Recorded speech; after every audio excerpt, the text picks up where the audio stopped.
They weren't looking for love. They just couldn't walk away. She came for silence. He came for books. What they found was a story they never planned to write. A night book fair. An empty book without a title. A first touch gentler than words. A quiet crisis that taught them not to hide. A kiss that became a promise. A proposal. Simple, honest, forever. A wedding whispered like, "I'm here." And then, 1 year later, a home, a calm, and a new heartbeat waiting to be born. This isn't a loud love story. It's the one that stays. Love Stories Max. Welcome to my channel. Enjoy watching, friends. Between the pages of silence. I have always believed that the most important meetings don't happen when you are looking for them, but when you simply allow yourself to live. That evening, I was walking without a destination, slowly, almost aimlessly, along the old riverside promenade, where once a month a night book fair unfolded. The lanterns glowed with a warm amber light, book pages softly rustled in the wind, and the air smelled of coffee, cinnamon, and a hint of rain that had just passed. I came alone, not because I had no one to go with, but because sometimes I need to be alone with my thoughts. I bought a paper cup of hot cocoa, burned my fingers, and laughed, quietly, just to myself. And at that exact moment, I heard a voice. "Careful, hot drinks and dreamy people are a dangerous combination." I turned around. A man stood in front of me, wearing a dark coat, his hair slightly messy, a book tucked under his arm. His smile wasn't the kind that tries to impress. It was the kind that simply exists, as if he didn't know how not to smile. "Thank you for the warning," I said. "I usually learn from my own mistakes." "I'm Jacob," he said, nodding toward my cocoa. "And you just almost sacrificed your skin for chocolate." I laughed out loud. Just like that, so easily, so unexpectedly. We started talking. First about small things. About the fair. About how paper books smell like memories. About rain, and how it makes a city more honest. Jacob turned out to be a restorer of old books.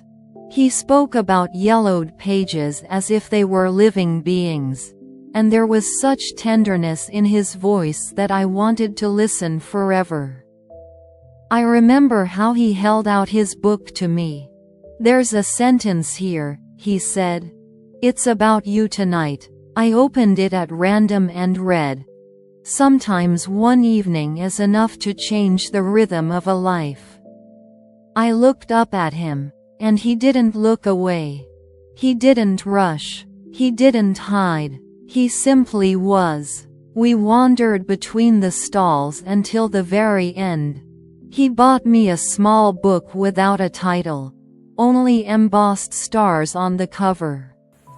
He said, "It's empty. For stories that are only just beginning." When the fair turned off its lights and people drifted away, we stood by the river. The water reflected the moon, and it felt as though the world had slowed down especially for us. Jacob took off his gloves and gently, as if asking permission, touched my hand. His fingers were warm, steady, real. "Rebecca," he said softly, "I don't know how important things are supposed to begin. But I really don't want this evening to be the last." I nodded.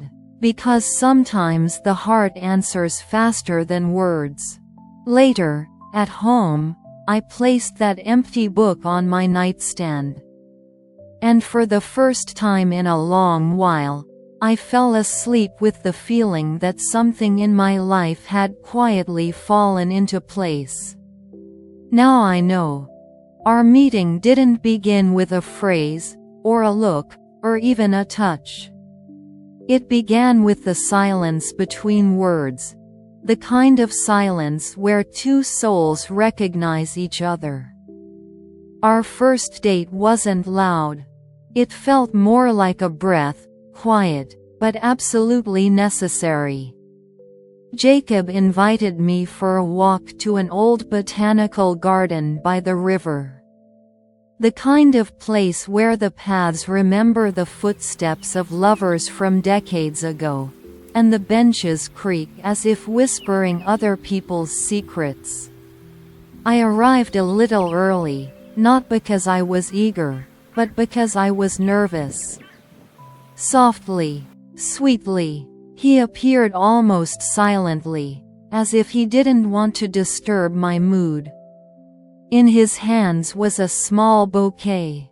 Not perfectly arranged, not celebratory, alive. "I thought about this for a long time," he said, handing me the flowers, "and I realized I didn't want to bring you roses." The bouquet held delicate wildflowers, white daisies, pale purple lavender, and small cream ranunculus blooms. They smelled like sunlight, wind, and calm. "They're not trying to be eternal," he added. "They're just real, like this moment." I pressed the bouquet to my chest and realized I was smiling as if he had given me something far greater than flowers. We walked slowly, not because we didn't know where we were going, but because we didn't want to rush. We talked about childhood, about favorite scents, about things people usually don't share on first dates, but somehow, with him, it felt right. Every so often, our hands brushed by accident, and each touch felt like a small confession. Wordless, we sat on a bench by the water. Jacob listened so carefully, as if my thoughts were something fragile that could be broken by carelessness. When I fell quiet, he didn't rush to fill the silence. He just stayed. "I feel calm with you," he said at last. I knew then. Those were rare words. The kind that sound like a promise. When we said goodbye, he gently touched my cheek, barely there, as if asking permission. I didn't pull away. On the way home, I held the bouquet, the petals trembling in the wind. And inside me, something else was trembling, new, warm, and very much alive. I knew it was only our first date, but my heart had already begun writing the next chapter. Small crises always arrive quietly. Not with loud words, but with pauses. That week, Jacob felt a little different. Not distant, no, just more focused, as if his thoughts were nearby, but not entirely with me. He still replied, smiled, touched my hand, yet between those gestures, a thin crack appeared, one I felt on my skin. I didn't dare ask right away. I didn't want to scare something so fragile, something that had only just begun. We met one evening by the river. The air was cool, and I wrapped my coat tighter around myself. Jacob noticed without a word. He simply took off his scarf and gently placed it over my shoulders. The scent of his cologne and old paper. He always smelled like someone who carefully preserves things. "You're quiet today," he said. "So are you," I replied, more honestly than I had planned. He stopped, looked at the water for a long moment before speaking. "I'm afraid, Rebecca. Not of you. Of myself. I'm used to being careful. And with you, I want to stop being careful." The words didn't hurt. They explained everything. I stepped closer. "I'm scared too," I admitted. "But I don't want to lose us to silence." He looked at me as if he had finally allowed himself fully. Slowly, he lifted his hand, brushed his fingers along my sleeve, then paused, waiting. I didn't step back. Our foreheads touched. Our breathing intertwined. The world around us seemed to soften. His lips found mine not all at once. At first almost by accident, gentle, like a question. Our first kiss was quiet. Unhurried. Without demands. It lasted exactly as long as it needed to understand one thing. We were here. Together. Jacob touched my cheek with his thumb, as if afraid I might disappear. "Thank you for staying," he whispered. I smiled. "Thank you for letting me in." That night, we walked in silence, holding hands. And the silence was no longer a crack. It became the place where we both felt safe. Only a month had passed, yet it felt as though Jacob had always been in my life. Not like a habit, like a home. We taught each other the simplest things. He taught me not to rush my answers, and I taught him to leave the kitchen light on, even when no one is expected. We drank coffee from the same cup because he always forgot to buy a second one. I left bookmarks in his books, small paper hearts. He silently took my coat when he noticed I was cold, pretending it meant nothing. But we both knew. It meant everything. A month later, he took me back to where it all began, the night book fair. The lanterns glowed warmly again, and the air smelled of cinnamon. He was unusually serious, holding my hand tighter than usual. "Do you remember that empty book?" he asked. I nodded. He pulled it from his coat pocket. Inside, there was only one page, written in his handwriting. "I want to write all the next chapters with you." He went down on one knee. No drama, no grand gestures. His hands trembled slightly. "Rebecca," he said, "I don't promise a perfect life. But I promise to be there for every real one. Will you be my wife?" I didn't cry. I laughed, through tears. Because sometimes happiness simply doesn't fit inside the body. 6 months later, we were married.